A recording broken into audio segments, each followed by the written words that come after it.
Ini ndinonzi Gertrude Mzambwe kwandinobva kuKwekwe.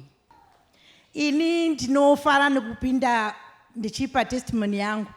Musi wandapinda muno mudheti yacho ndichatorizivi nekuti ndakafarisa. Amen. Vanhu vese vaitoona kuti mbuya inotopenga. Amen.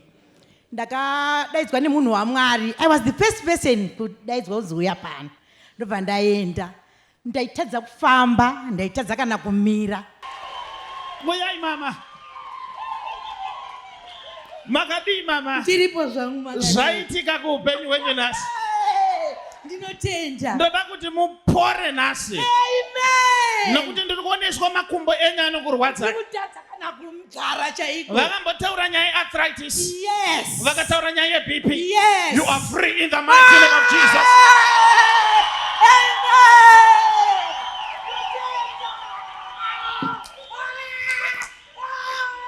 Ndakanamatirwa makumbo iwaya. Rimwe racho rinoita sekuti rakatoremara asi harina zvaro. Instant healing. Ipapo makumbo angu ndichibva ndahwa kutonhorera. Amen. Father, in the name of Jesus, mufaro une muchembere wakanyanyisa, musandinyadzise, ngapore nhasi kwete rimwe zuva. Zvanaka. Uyaitoni gogo. You are free gogo. You are free gogo. You are free gogo. You are free gogo. You are free gogo. You are free now. Saka akataura nemazita evana vangu ndine vana 2 Jerita naRumbidzai. Ndova kutumai kuno. Amen. Uyu Jerita ane vana vangani? 6. Ane vana 6. Yes. But why ndiri kuoneswa matwins apa? Ane matwins ndiani? Ndi Jerita.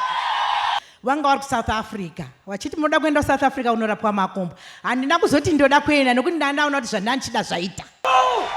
Ishuwa. Hapana kana nhema. Vana venyimi vari kuda kuti muuye kuCape Town. Yes, kunorapwa. Muri kuda kuenda here? Hai, mapedza neniko zvino. Yes. Muchaenda. Yes. Kuti chipatara chibatsirane nezvataita. Amen. Cadence. Cadence. Cadence. Ridza mururutsinzwe.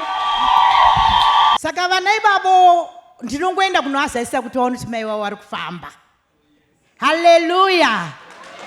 Vakabva vatumira shoko rekuti zvedu zvavhurika, zvakutanga kuendeka. Zvakuita ndoita sekuti handina vana, chero hembe dzekupfeka tekuti handisina, asi izvezvi zvazaruka zvakuita. Tingofarira kasimatika namama ako, tikafarire tidye.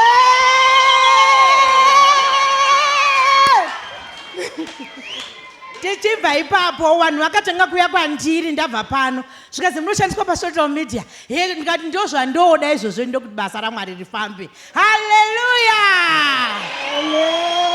Mazvita zvenyu mama. Tinotenda. Amen.